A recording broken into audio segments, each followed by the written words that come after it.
Well, I want to discuss something very important. Condition for the roots to be unity.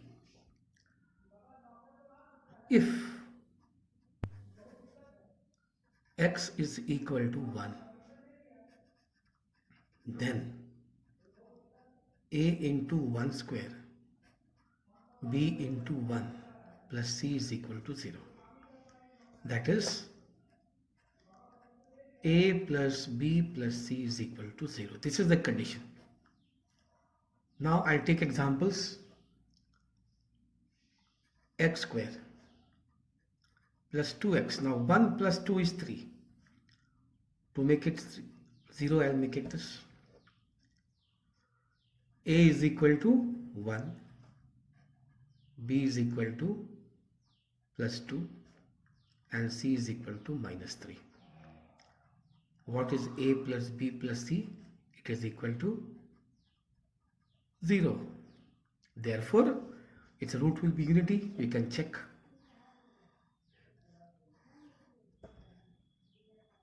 X square plus 3x minus x minus 3 is equal to 0. Now,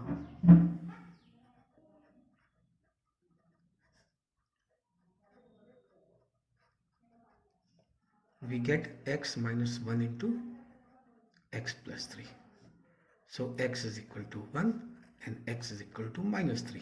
So, proved. I'll take one more example to confirm. This time I'll take 3x square plus x. 3 plus 1, 4. I'll take minus 4.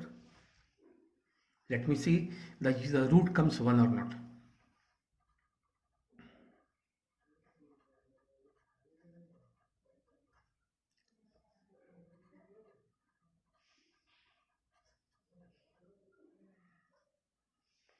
This is 3x, sorry.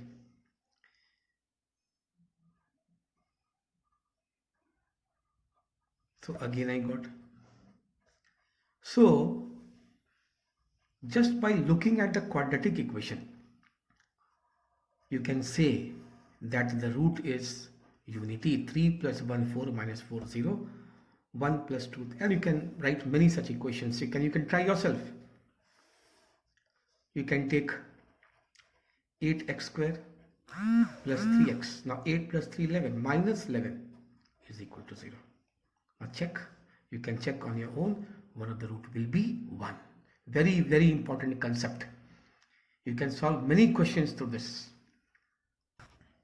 Now, how can you find out by looking at the quadratic equation that one of the roots of quadratic equation is 0? Now, we know the product of roots. The product of roots is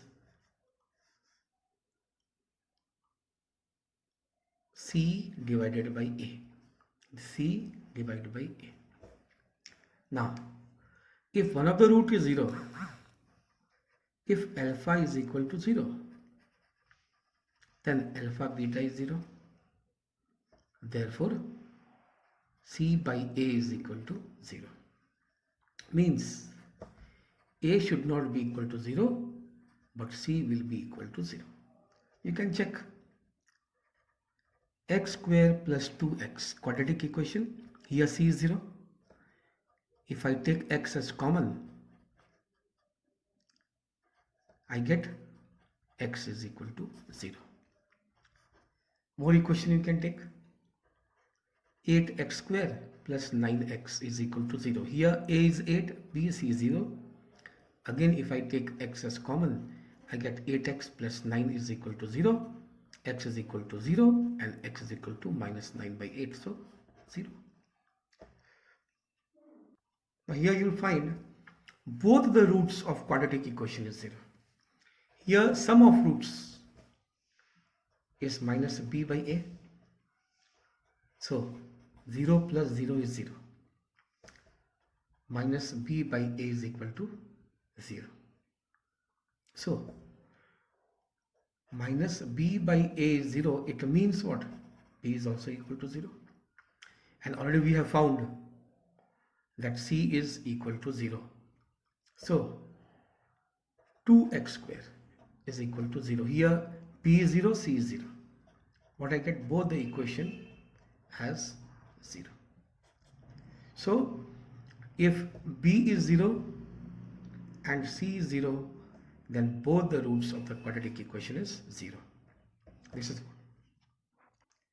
now this is the condition when one root is positive and the other root is negative.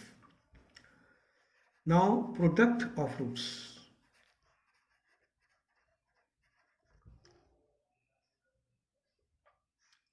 Alpha beta is c by a.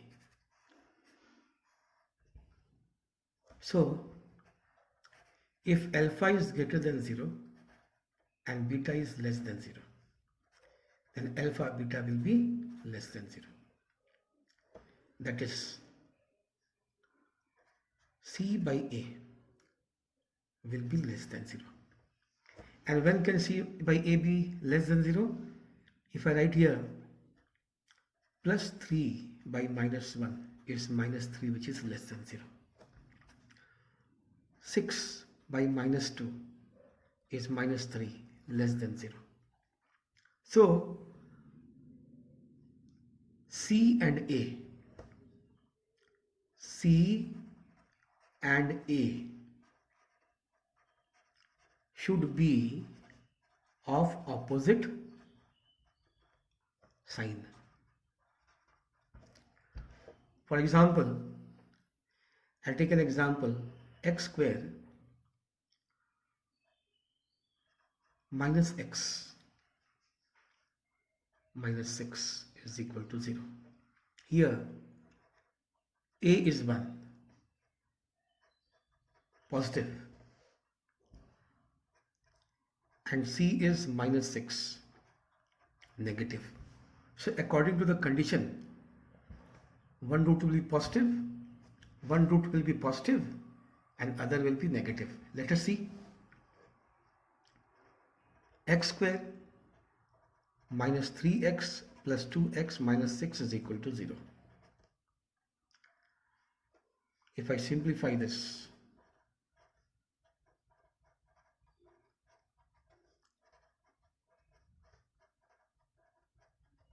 so I get x is minus 2 and x is 3. One is negative, other is positive. This way you can take other equation. You can try on your own. Take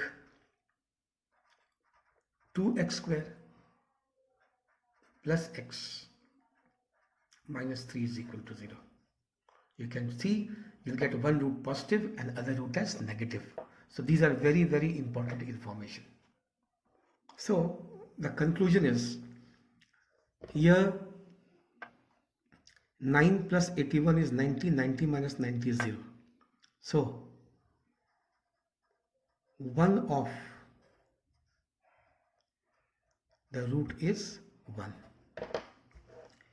Here b is equal to c is equal to 0.